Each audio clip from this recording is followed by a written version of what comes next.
കൃഷ്ണ ഗുരുവായൂരപ്പ ശരണം. ഞാൻ പെരിങ്ങോട് ശങ്കരനാരായണൻ. പുതുവർഷ ഫലമാണ് പറയാൻ പോകുന്നത്. 2025 ഇംഗ്ലീഷ് വർഷം 2025 ജനുവരി മാസം 1-ാം തീയതി മുതൽ 2025 ഡിസംബർ മാസം 31 കൂടിയ ഫലങ്ങളാണ് പറയാൻ പോകുന്നത്. ഓരോ നക്ഷത്രക്കാർക്കും പ്രത്യേകം ഫലങ്ങളാണ്. ജ്യോതിഷ ഫലം, അതിന് അഭിപ്രായ വ്യത്യാസങ്ങളൊക്കെ ഉണ്ടാവാം. എങ്കിലും നമ്മൾക്ക് ദുരിതങ്ങൾക്ക് ഒരു അറുതി വരാൻ വേണ്ടി, ഈശ്വരാധീനം കൂടുതൽ ലഭിക്കാൻ വേണ്ടി ചെയ്യുന്ന നല്ല കർമ്മങ്ങളെപ്പറ്റി പറയുന്നുണ്ട്.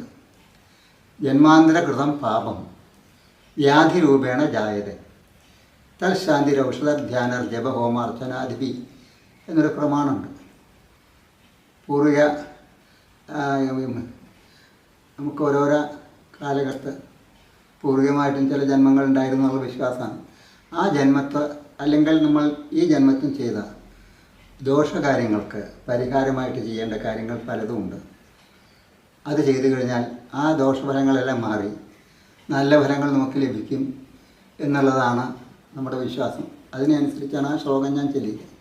ജന്മാന്തരകൃതം പാപം, അതായത് കഴിഞ്ഞ ജന്മങ്ങളിലൊക്കെ അനവധി ജന്മങ്ങളായിട്ട് തുടർന്ന് വരുന്ന പാപങ്ങൾ വ്യാധി രൂപേണ ജായത്, അതൊരു വ്യാധി രൂപത്തിൽ രോഗമയോ മനസ്സമാധാനം ഇല്ലാത്ത കഥയിലൊക്കെയായിട്ടാണ് ഇത് വരിക. തൽശാന്തി, അത് ഉണ്ടാക്കിയിരുന്നാൽ മതിയോ, പോരാ. തൽശാന്തി ഔഷധം ധ്യാനം ജപം ഹോമം അർച്ചന മുതലായ കാര്യങ്ങളാണ് ചെയ്യേണ്ടതാണ്.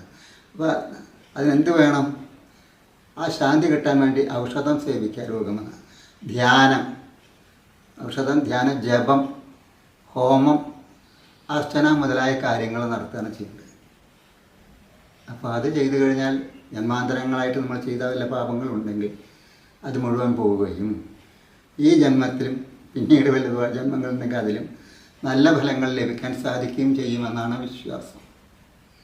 അതാണ് ഈ ജ്യോതിഷത്തിൻ്റെ ഒരു പ്രധാന കാര്യം. ദോഷങ്ങൾ ചെയ്തിട്ടുണ്ടെങ്കിൽ പരിഹാരക്രിയ ജ്യോതിഷത്തിലെ കൂടിയൊക്കെ നമ്മൾ നോക്കി മനസ്സിലാക്കി അതിനനുസരിച്ച് ആ പ്രതിവിധികൾ ചെയ്താൽ ദോഷങ്ങൾ മാറി ഗുണം ലഭിക്കാറുണ്ട് എന്നുള്ള കാര്യം പലർക്കും അറിയാവുന്നതാണ്. പൂയം നക്ഷത്രം ഗൃഹനിർമ്മാണം പോലുള്ള സംഗതികളിൽ സദാ വ്യാപൃതനാകും. കർമ്മരംഗത്ത് അഭിവൃദ്ധി വന്നു ചേരും.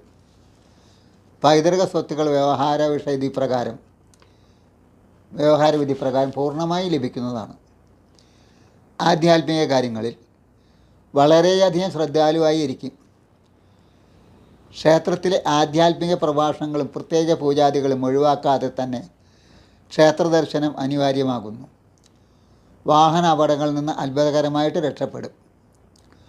ബന്ധുമിത്രാദികളുമായി കലഹങ്ങൾക്ക് സാധ്യത കൂടിക്കൂടി വരുന്നതാകയാൽ കലഹത്തിന് കൂടുതൽ സാധ്യതയുള്ള സന്ദർഭങ്ങളെ അകറ്റേണ്ടതാകുന്നു. വളരെ വേണ്ടപ്പെട്ടവരുടെ മംഗളകർമ്മങ്ങളിൽ പങ്കെടുക്കുകയാണ് അഭികാമ്യം. കൂടുതൽ അറിയപ്പെടാത്ത കുറികളിൽ പങ്കുചേരുന്നത് ദോഷം കൂട്ടുവാൻ ഉപകരിക്കും. പൂരാഘോഷ പരിപാടികളിൽ സംഗീതം, നൃത്തം, പ്രഭാഷണം, എഴുന്നള്ളിപ്പ്, ചാക്യാർകൂത്ത്, നങ്ങ്യാർകൂത്ത്, തോൽപ്പാവക്കൂത്ത് തുടങ്ങിയവയിൽ പ്രധാനപ്പെട്ടതും സന്തോഷം തോന്നിപ്പിക്കുന്നതുമായ പ്രശസ്ത പരിപാടികളിൽ മാത്രം പങ്കെടുക്കൽ മതിയെന്ന തീരുമാനം കലാസാഹിത്യ പ്രവർത്തനം മൂലം സാമ്പത്തിക നേട്ടം കൈവരിക്കുകയും പ്രശസ്തി വർദ്ധിക്കുകയും അഭിമാനം വർദ്ധിക്കുകയും ചെയ്യുന്നതാകുന്നു. യാത്രാവേളകളിൽ വിലപിടിപ്പുള്ള വസ്തുക്കൾ അപഹരിക്കപ്പെടാതെ ഇരിക്കുവാൻ ഇടയ്ക്കിടെ ശ്രദ്ധിക്കേണ്ടതും ഒന്നാകുന്നു.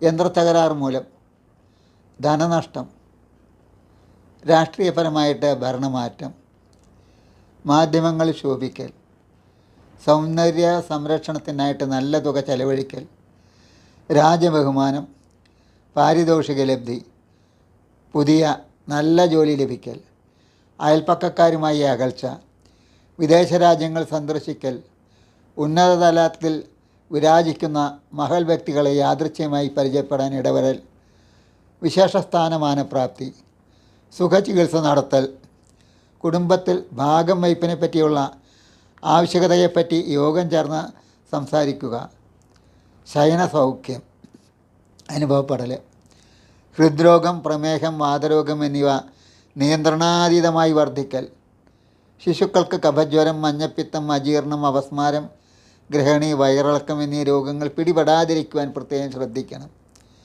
വിശിഷ്ട വ്യക്തികളിൽ നിന്ന് അനുഗ്രഹം വാങ്ങിക്കുന്നത് നല്ലതാകുന്നു. ബന്ധുക്കൾ ശത്രുക്കളെപ്പോലെ പെരുമാറുന്നത് നല്ലതല്ല. പൊതുവേദികളിൽ ആധ്യാത്മിക ചടങ്ങുകളിൽ സംബന്ധിക്കും. കലാപ്രകടനങ്ങൾ മനോഹരമായി കാഴ്ചവെക്കും. തന്മൂലം സാമ്പത്തിക നേട്ടങ്ങളും പ്രശസ്തിയും മാന്യതയും വർദ്ധിക്കും. സ്വന്തക്കാരിൽ പ്രായമായവരുടെ മരണാനന്തര ചടങ്ങുകളിൽ സംബന്ധിക്കും. തിരഞ്ഞെടുപ്പിൽ പരാജയപ്പെടുവാൻ സാധ്യത ഏറെയാണ്.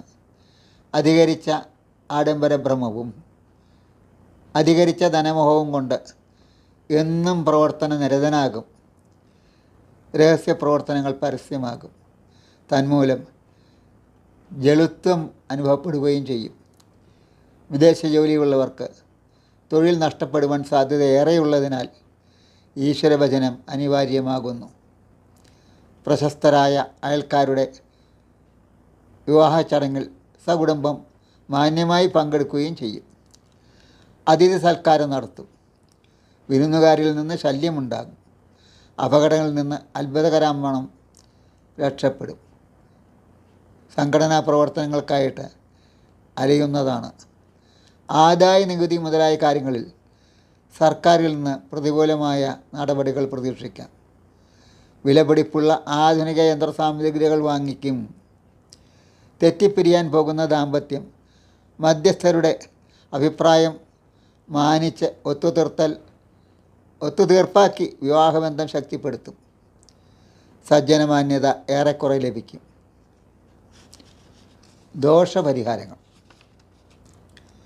ഹനുമാൻ അവിൽ നിവേദ്യം, വെറ്റിലമാല ചാർത്തൽ, നാരങ്ങമാല സമർപ്പണം അല്ലെങ്കിൽ ചാർത്തൽ, ശ്രീകൃഷ്ണ ഭഗവാൻ ഇഷ്ടവസ്തുക്കളെ കൊണ്ട് തുലാഭാരം, ഗുരുവായൂർ പ്രധാന സോപാനത്തിൽ വെറ്റില, അടയ്ക്ക, താമരപ്പൂവ്, പട്ടുകോണം, കദളിപ്പഴം, മഞ്ഞപ്പാവുമുണ്ട്, നാണ്യം എന്നിവ സമർപ്പണം.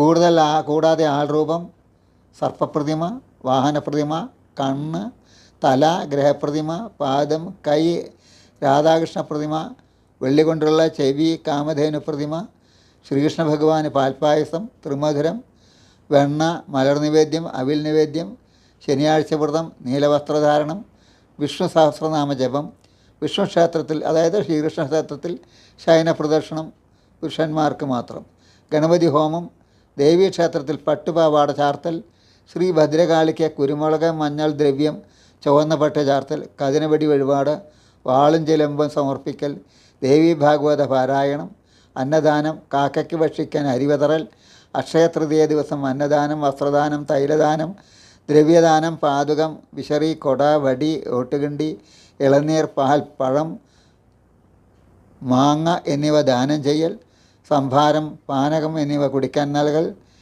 ജലം മൃഗങ്ങൾക്കും കുടിക്കാൻ നൽകുക എന്നിവ പ്രത്യേക ഫലം ചെയ്യുന്നതാകുന്നു. ഇതൊക്കെയാണ് ഈ നക്ഷത്രത്തിൻ്റെ ഫലങ്ങൾ. പിന്നെ പരിഹാരങ്ങളും കൂടി ചെയ്യാനുള്ളത് പറഞ്ഞിട്ടുണ്ട്. കാരണം ഇന്നെ ഫലങ്ങളെന്ന് പറഞ്ഞാൽ പോരാ, അതിന് പരിഹാരക്രിയകൾ ചെയ്താൽ നല്ലതാണ്. നന്നായിട്ട് ഈശ്വരഭജനം ചെയ്യുക, ആ കാര്യങ്ങളെല്ലാം നടത്തുക. അതിന് പുറമെയാണ് ഈ പരിഹാരക്രിയ ചെയ്യേണ്ടത്. പരിഹാരക്രിയ ഓരോന്നിനും കുറച്ചൊക്കെ വ്യത്യാസമാണ്. കഴിയുന്നതും അത് ചെയ്താൽ ഈ മുഴുവൻ നമുക്ക് പരിഹാരങ്ങൾ കിട്ടിയില്ലെങ്കിൽ പിന്നീടും അതിൻ്റെ സൽഫലങ്ങൾ ലഭിക്കുക എന്നാണ് വിശ്വാസം.